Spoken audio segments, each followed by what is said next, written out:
Well, hello, Studio 108 community, and thanks for clicking in today. I'm sitting with Lisa Turner. We are so excited to talk about Venus because Venus is just Who doesn't like talking about love and relationships and money? money. Venus is the good stuff, but Venus kind of can sometimes feel like that elusive, slippery, like I want it kind of thing too. So Yeah, there's something mysterious and wonderful about her. yeah, there is. And Well, she's feminine.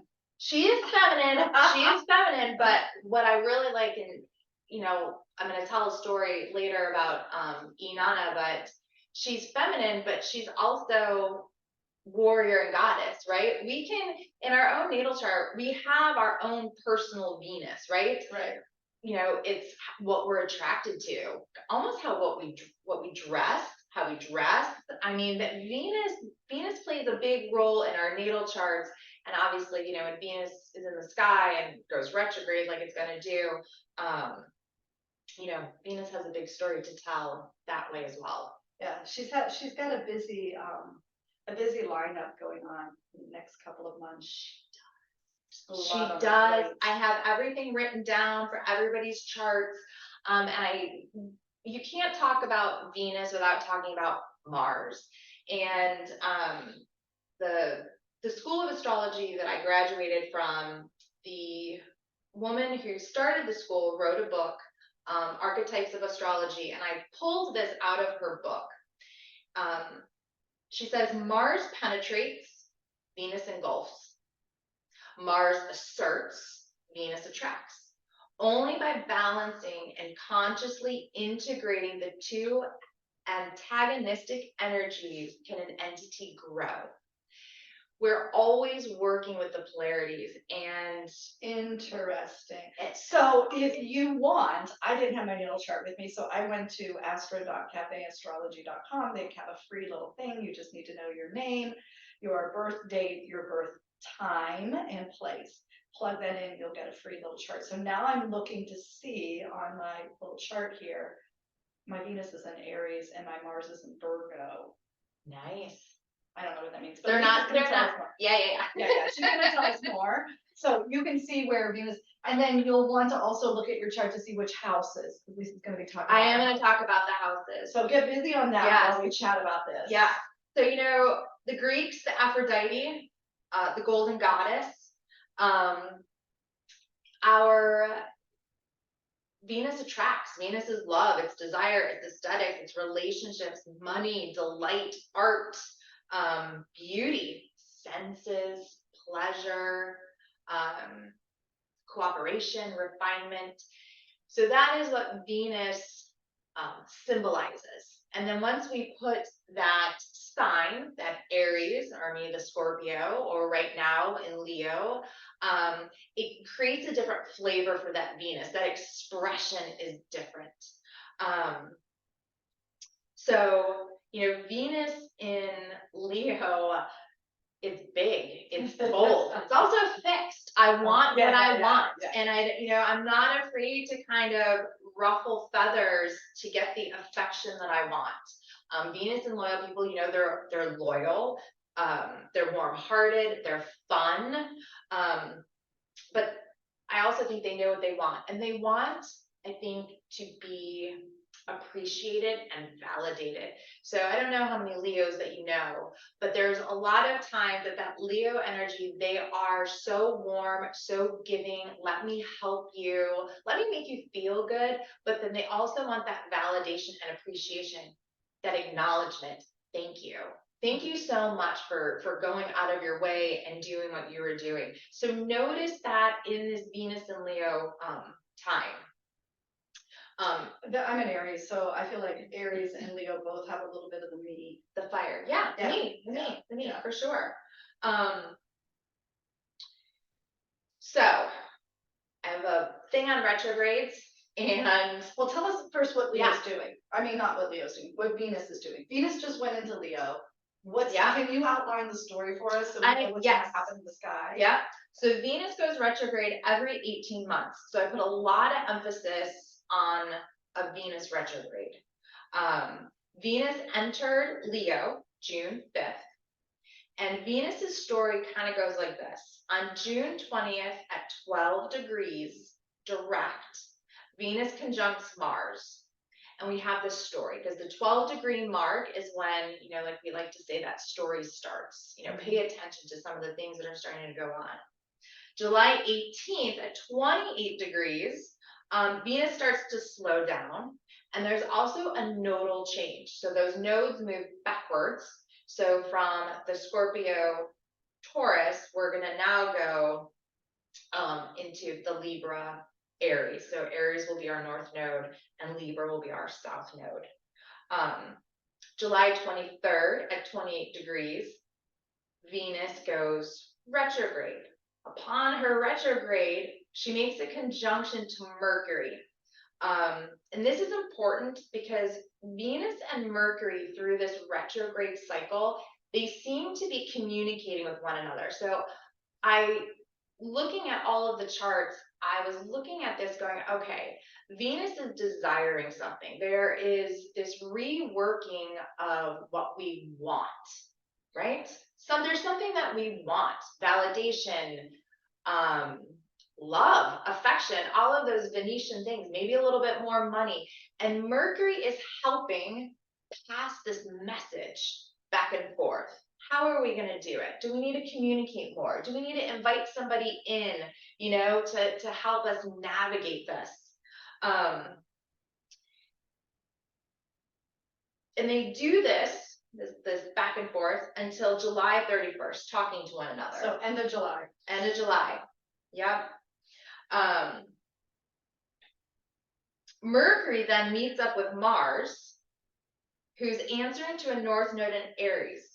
So now Mercury starts to say to Mars, because remember, you need Venus and Mars together. So Venus is what it desires. Mars says, no problem, babe. I'm going to go after what you want. Yeah, Mars is action. Mars is the action. So here we have Mercury now talking to Mars saying, hey, this is what she wants. Yeah. This is what she desires. Go get it. Let's go get it. Yeah. Big story. Yeah. Tell me the date on that again. Starting at the end. So July 31st, okay. And then we're moving into August. And then answering to that north node in Aries. So now we're moving our fate forward, going after what we want, right? This is kind of where we're growing. It's towards that north node. Yeah. Yes. August 13th, the Sun and Venus form that conjunction, retrograde. And the Sun gets in there and starts to deliver an important message, right? So the Sun, it's the kingdom, the ruler of our solar system, right? Everything revolves around the Sun. So the Sun is bringing now a special purpose, meaning, a very important message, like kind of almost like bringing it all together. Yeah, kind of prioritizing. Yes. Okay. August 16th, we have that new moon with the Venus retrograde square to Uranus.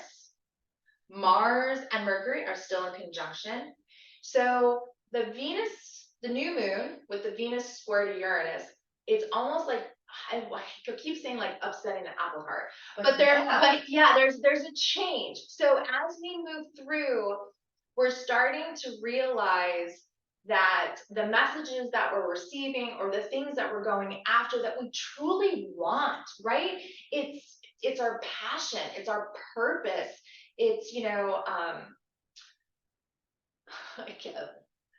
my man just came to me, follow your bliss just came to me, right? Like, what do we care about? What's at the heart of the matter? Yeah, then it is like the heart of the heart. Yes. The heart of the heart. Yeah. Venus retrograde through Leo like this.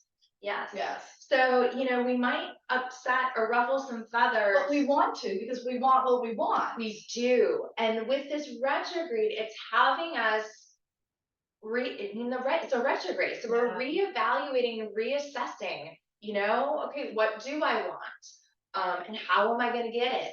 Can I get it? And what do I need to, we were talking about the nodal change before we went on camera, that south node in Libra, we can't ignore it. So it's not like, oh, it's the south node. We need to like ignore it, not worry about it. It's bad. It's not bad. Yeah.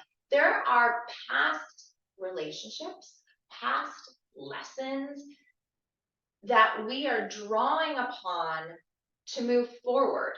Yeah, you know, we come in with so many tools, and we have to appreciate the past. We do. It's like our toolbox. Exactly. Yeah, and during these times, it's cool to think about, like, how can I integrate my past tools? Yeah. How can they become a strength that I can call on as I'm excited about moving forward? We've Like, I learned need something. those to We've bring them learned something Yeah. about love and value and relationships and cooperation. We've learned something.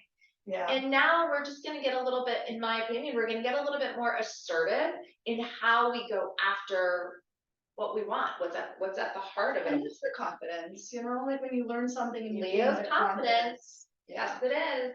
Yeah. You know, again, big story, because Mercury goes retrograde August 24th, meets with the sun in Virgo as dun, dun, dun, dun, as Venus goes direct. So like when I like was telling Tracy all this, I go, oh, God, like it's a lot. There's a lot going on. Yeah, but that's a huge capital letter F. Yes. Yes. I mean, all that direct energy, the sun to Mars is like a yes. And it's just like, go. This is like, go, like getting a little. September 4th at 12 degrees, Venus goes direct and it's squared to Jupiter. Abundance, Like more galore. Yeah, so it's such a big, huge love story. So I don't, you know, it's all going to be personal for us, but this Venus retrograde, it's a big one. Yeah. So what happens, you guys? Like you think, okay, here comes this big yes, and we're leading up to it. So we have to do the work to get there. We can't like take a pogo stick and just bounce there. And you know, we have to do the Uranus thing. We have to do the conversation with Mars and Mercury thing. But it's going to arrive in each of our houses. Yes. Yes, it is. So I think Lisa's going to go through each house. I am going to go. And maybe we can get a clue as to I what the conversation might be about. Yes, ma'am. I am. All right. All of my stuff. I know. So she's like, I got it. I got it. I know you do. I know you do. So before I go through the houses, I do have a you know, a lot of times people talk about Mercury retrogrades and people from the past coming back, and I see that, but Mercury goes retrograde pretty frequently. I will say Venus retrogrades, I'm more often than not, you will hear from the past, people that you dated in the past, people that you loved or cared for, some type of affection, right, in the past. People also ask about starting relationships, knowing that Venus is going retrograde. I can use this as an example. I had a girlfriend who met a guy under a Venus cycle. Venus had not gone retrograde yet. And I remember cautioning her. I was like, I don't know if I would. I'm like, just, you know, one thing at a time. Whirlwind, you know, like I really think they got married like within like a couple weeks. And wow, yeah, and then you know, Venus goes retrograde and direct. Well, it doesn't work. It's almost as if you can enter the relationship, but there's something that's going to happen, something that you might see during the retrograde phase where you're like, I don't know if this is the best fit for me. It's not necessarily that the relationship's not going to work, because you know, it's a whole chart, whole thing, but there's something about that retrograde period that's likely going to have you reevaluate if it's the best choice, maybe. Yeah. And I mean, that can be a thing. You can say thank you for that. Yes, you can. Because you want to know that. And you want to have experiences within your relationships for yourself and the person, the partner. And whether it's a business relationship or a social partnership around a project, or, you know, like whatever it is, it's not just romantic relationships. You want experiences where there's a retrograde reconsideration and a glide forward, because you want yourself to be really in good integrity, and you want them to be in good integrity, and you want people to be reflective and to consider. Yeah. You don't want someone blindly saying yes. You want it to be like legitimately mulled over and assimilated, you know? So then a relationship has some ground. Exactly. Yeah. If so you break up, I had to get married in 2 weeks. If you break up during a Venus retrograde, cycle. I often also say it's not a clean breakup. There's probably some back and forth. Something left to finish. I also, Venus rules beauty. So if you're like going to experiment during a Venus retrograde with anything that has to do with beauty or aesthetics, just caution. Make an appointment once Venus is direct. I do.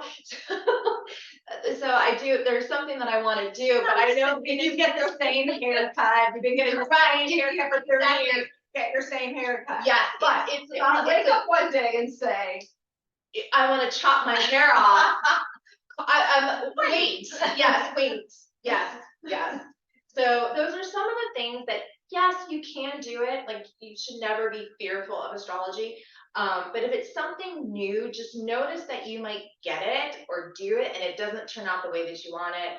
I'm notorious for this under a Venus retrograde going, oh, you know what? I never wear that color. I'm going to try it. And I buy something and it sits in my closet. yeah, because my desiring is it's just a little skewed.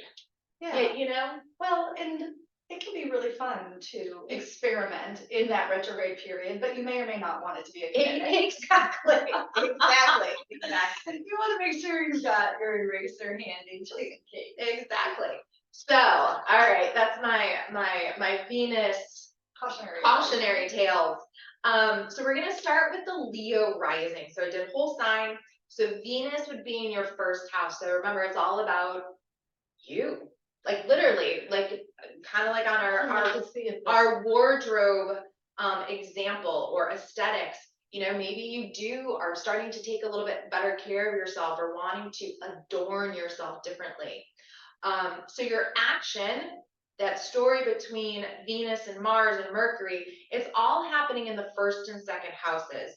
So, maybe you are placing a lot more value on your gifts and talents, and Mars is saying, you know what, we can take this and maybe we make more money from it, or maybe we assert ourselves in, how we want to do it or what we want to do. Maybe we spend a little bit more time appreciating ourselves as well. So you Leo risings, you are going to be your first and second house. That's kind of like your story that's working together during your Venus period. The Virgo risings, that Venus is going to be in your 12th house.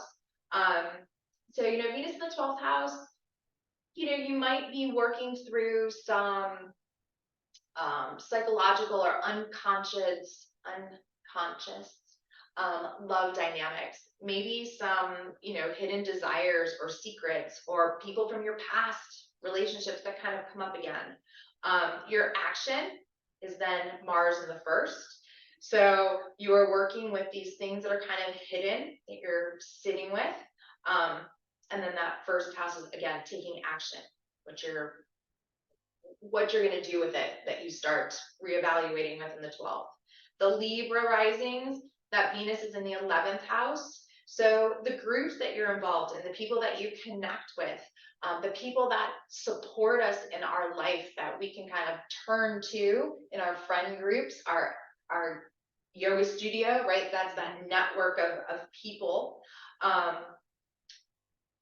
What's shifting and changing in there. And as Mars goes into your 12th, maybe you're doing a little bit more private work, right? Meeting people in that 11th house, or maybe changing friendships or values. And, maybe you guys decide to go on a retreat somewhere, right, something more inward. Inward based. Exactly. Yeah. The Scorpio risings, your Venus is in the 10th house. So Venus is self-love. It is self-love, for sure. And that's a super high level achievement, self-love. So not that it's second to romantic love, it's actually the encapsulated jewel. It is. Of romantic, so Just saying those yes, it is. Your 12th house. Yes. It's a disappointment. Your 12th house. No, and there's the 12th house is a gem. Yes, it is. The Scorpio risings, Venus is in your 10th house. So what about love, romance, is starting to interact in your public life. So remember that 10th house is the public point of the chart. So what's happening in your love life that people are starting to take notice? Maybe it's career, maybe being a little bit valued in your career growth, right? Recognized. Thank you. I love that she can just, I'm speaking, but then she pinpoints the word that I'm looking for. I mean, the dictionary slash word. And then the action is in the 11th house. So our friends are coming in, right? Our goals are changing. So they're working together, the two, communing back and forth. The Sag rising, that Venus is in the 9th house. So love of philosophy, books, travel, beliefs in that 9th house. Your action is in the 10th. So what are we taking and learning from that 9th house that we love and value and cherish and bringing to the 10th, bringing to the career? Right. I love this too. I mean, really, you spoke from June through September. It is a June through September. So, I mean, it's a long story. Or a short story. Like, it's a lot of story. It is a lot of story. It is a lot. So it's good because what she's talking about is process. And that's a nice thing to remember. Go ahead. Yes, it is. It's not just, this is the start. This is happening on Tuesday. Correct. Yeah, it's like a little ride. And remember, to pay attention, the story starts. It already started. It did already. Well, we're not in June 20th, are we? No, but we're 5th. We're close. The story starts at 12 degrees. Oh, so June 20th. Marker. Okay. 12 degrees is our marker. That's Tuesday. June 20th. Right before the solstice. Yeah. So the Capricorns, that Venus is in the 8th house, so it's other people's money, right? It's intimacy. I say this a lot. We have fun sex in the 5th. But the 8th house sex is that intimate, deep connection, right? So you could start having a deeper, intimate life with Venus going retrograde. Also, it is, the 8th house of other people's money, so resources as well, and also Venus, money. Loans, for sure. And then that action is in the 9th house. So, you're doing some reevaluating with your money, with your assets, with your partner's money. Maybe you're doing that so that as it goes into the 9th, maybe you get to take a trip or, get to reevaluate something there. Those Aquarian risings, Venus is in the 7th house. Venus likes being in the 7th house. So it's kind of putting that spotlight on relationships. So marital relationships, one-on-one relationships. That's what I got. Yeah, relationships. Where's it going? You're going into your 8th. All about me. You're going into your 8th. So that action now is about how you're merging with other people. Yeah. The 8th house is also the crisis house. So, so that dynamic is there as well. Okay. Those things that we need to take that immediate action for, emergency rooms are found in there, right? So gotcha. Relationships, and we often think of relationships as partner relationships, and close friendships, but it's also where people who counsel, right? People who work with people one-on-one, those are also that house as well. So, our work relationships, when I look at charts, sometimes it can get tricky when I'm sitting with someone who is a counselor or who works with people one-on-one. I'm like, are we looking at that dynamic, or are we looking at your marital dynamics? Sometimes we have to sift through that a little bit. Right. I have a big project coming through this July, August, September.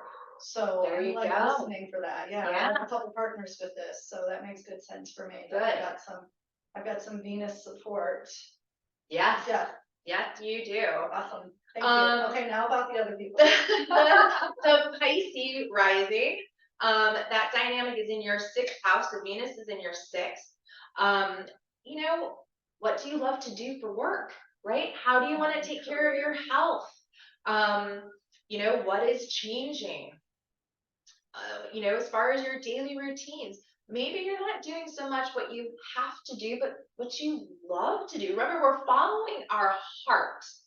That true expression of follow your bliss, as my pretend boyfriend would say. The action is happening in the 7th house. So that is moving into your marriage house, your partnership house. So what work, 6th house work of love and affection are you taking to that marriage dynamic, and it's the two of them working together?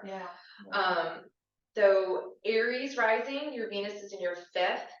Man, I mean, honestly, like we were talking about starting new relationships, that is great for new skills, new creative purposes, new ways of having fun, maybe meeting a sex partner, right? Someone that you get to have fun with. And Venus is sex, which is why I keep, you know, and the 5th house, right? Fun, well, you said talents, all of those things. And then your 5th house is fun and sex, and the 8th house is intimacy. Yes. So there can be shifts, or there can be new beginnings, and they're both good stages. If you're using that Venus for like creative endeavors in that 5th house, you're now going to take that Mars into the 6th, and you're gonna master it, right? You're gonna fine tune it as a skill. So maybe you're working on something creative that you're now gonna bring into that 6th house and make useful, purposeful for work. Right.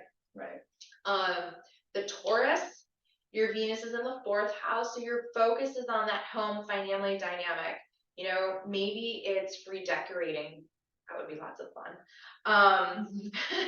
And then that action will be in the 5th house. Maybe it's something that you find that you have a real creative talent for. Right. You can bring out into the world. Yeah. Sure. The Gemini rising, your Venus is in the 3rd house. So, you know, it's communication. It's communication. It's looking at the people at our neighborhood. You know, it is maybe writing. Maybe your gift, your talent, your purpose is teaching. Maybe you have a calling to be a teacher and you never have, and Venus is kind of saying, hey, let's revisit. Let's go to YTT. You know, starting in September. Yeah, like I've always had this passion for something, and I've been too scared or not confident to do it. Well, we're moving into that. That confidence is trying to build for us.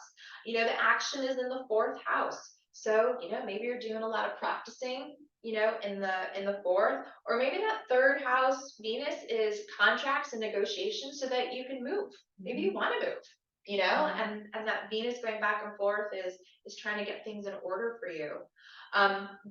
The Cancer risings, your Venus is in the 2nd, so we're dealing with the money, the resources, that self-worth, the love, maybe reassessing your finances. And that 3rd house, which is where the action is going to go, is, you know, a new way of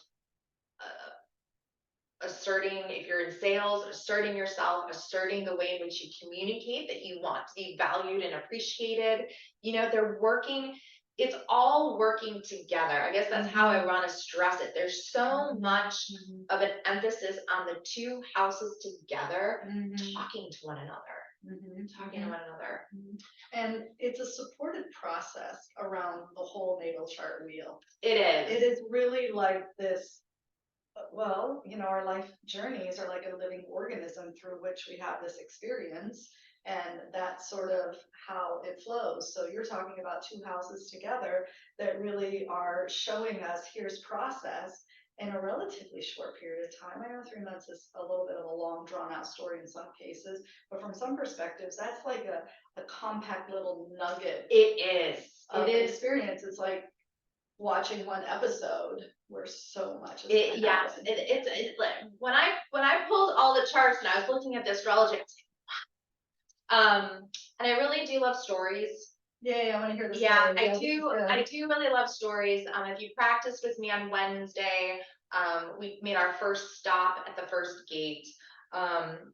and you may be familiar with the story of Inanna, but she is the blend of like Athena and Aphrodite, right? She is like leather and lace. Like, I'm going to go to war and I'm going to sit and be beautiful all at the same time.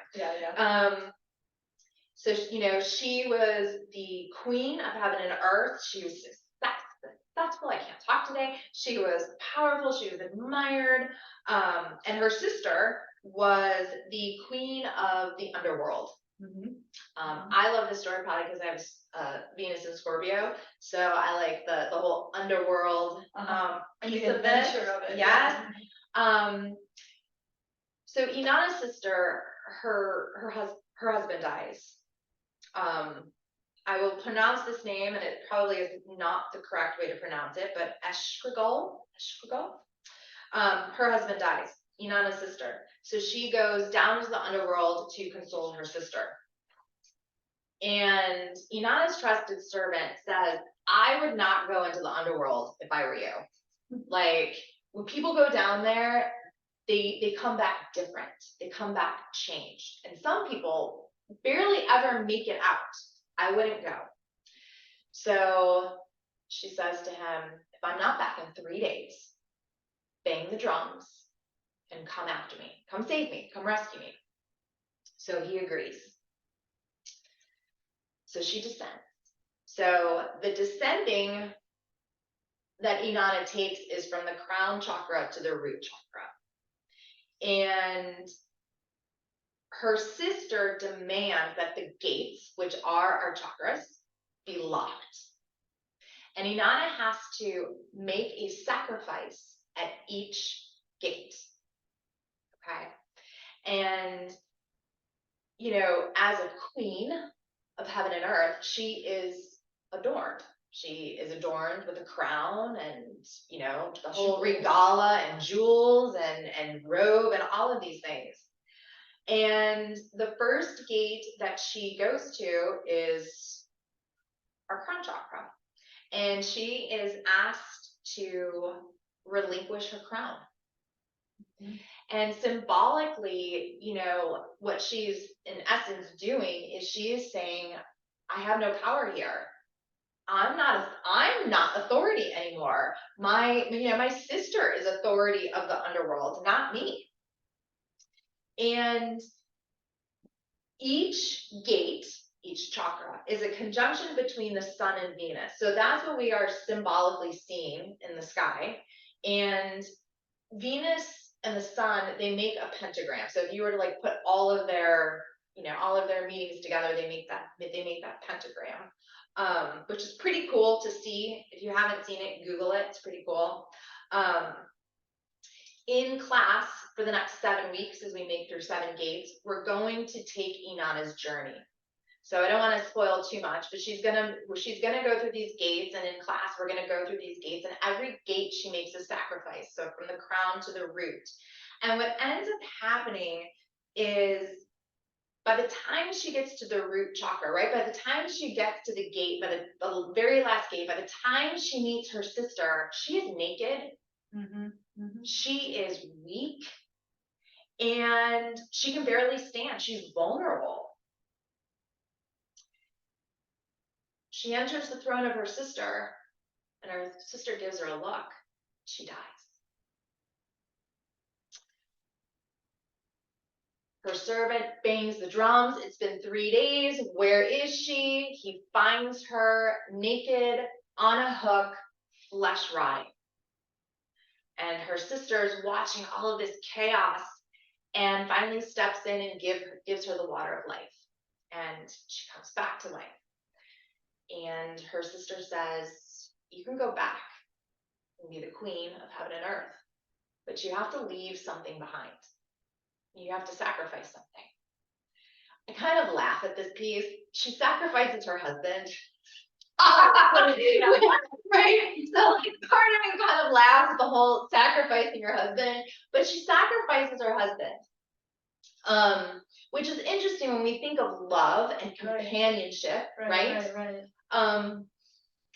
So she sacrifices her husband, but what she also has to do, which to me kind of gives me the goosebumps of the story, is she has to go back the way that she came. So we descended, now we have to ascend. And as she's going back from the first to the second, all the way up to the seventh gate up through the chakras, she has to reevaluate what she left behind, right? She's seeing it. She's seeing her crown. She's seeing her robe. She's seeing the different things that she had to strip away and ask herself, do I want to pick it back up and put it back on? Wow. Yeah. Right? She doesn't, because she's changed. That what love, affection, what those things meant to her, it's changed. It's changed her. So we all take that journey. We're going to take it through the Leo side of it, you know, this time around. But we're all taking that journey of what love at the heart truly means to us. The heart of the heart. The heart of the heart. Yeah. So if you're with me on Wednesday nights, we're gonna take this journey with Inanna, and we're gonna stop at all of the gates and go through what we are surrendering, what we are sacrificing, and it will be accompanied by, you know, obviously asana and practice and all of those things. Yeah. Yeah, that's super cool. That's the whole journey that Venus will make through retrograde, reassessing, stripping, reassessing, redetermining, and then ascending back out of it with the assistance of Mars and the Sun. And yes, it's a powerful, it's a powerful cycle. And you know, and you can't let go of the nodes either, because there's going to be aspects to those nodes. And I think that it's also important, as we look between the story of the two houses that I mentioned, is what have we learned from the past? Yes. You know, I was talking to Tracy earlier, and I've noticed that in my own life, I have these relationships, and we all have them. Yeah. That I have some, you know, these relationship stuff from the past kind of like coming into the present, and I was like, whoa, I thought I've already covered this piece. But with the Venus the Venus retrograde coming, I was like, okay, well, this makes sense. There's still a piece that needs to be addressed for me, and reevaluate that. What's at the heart of the matter? We work in cycles. We do. Because we can't do all of our lifetime of work in one cycle. There is no end game. I think that is like, there is no end game. There's no end game. And I'm also like just inspired to mention this, that what's happening is like a hologram, like it's happening on the collective and it's happening on the individual. And so we're like a microcosm, and this cycle is happening to us, and then society is experiencing this too. So even if you feel like, oh, I mean, it was a nice story, Lisa, but it doesn't really apply to me.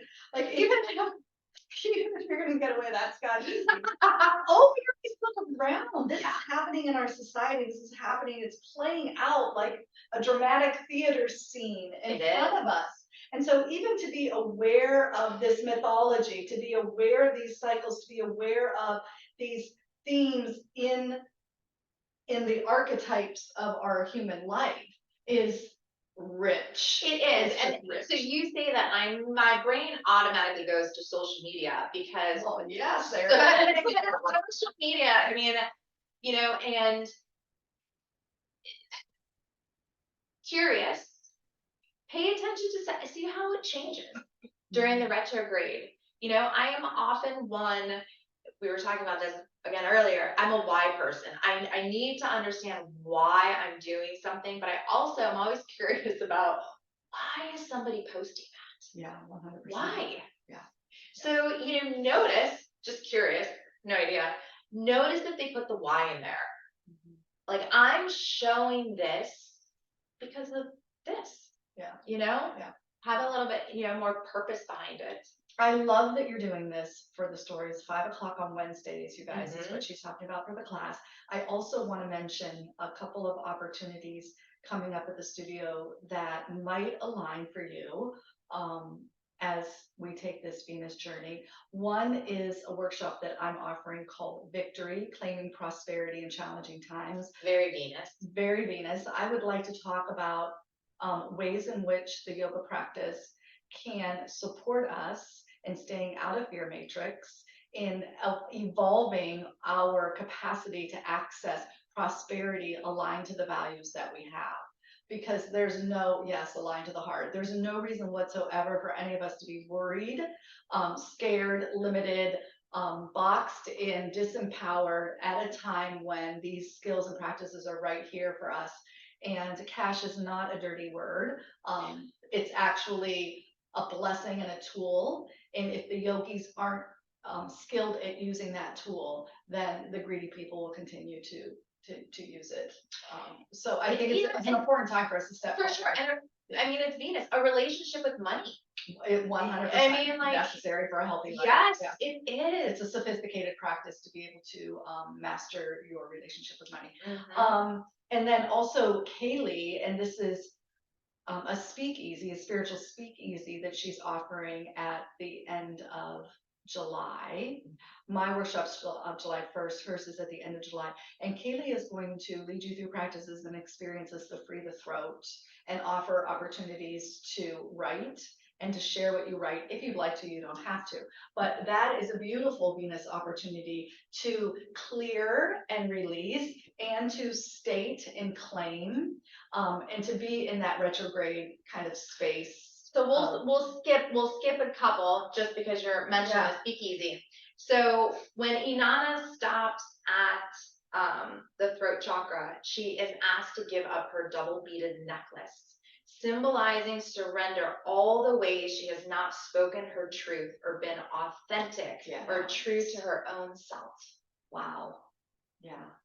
So we can really make a lot happen for ourselves through these practices around this theme. You would never think, I wouldn't have thought, that coming to a yoga studio, going to different classes can be so enriching.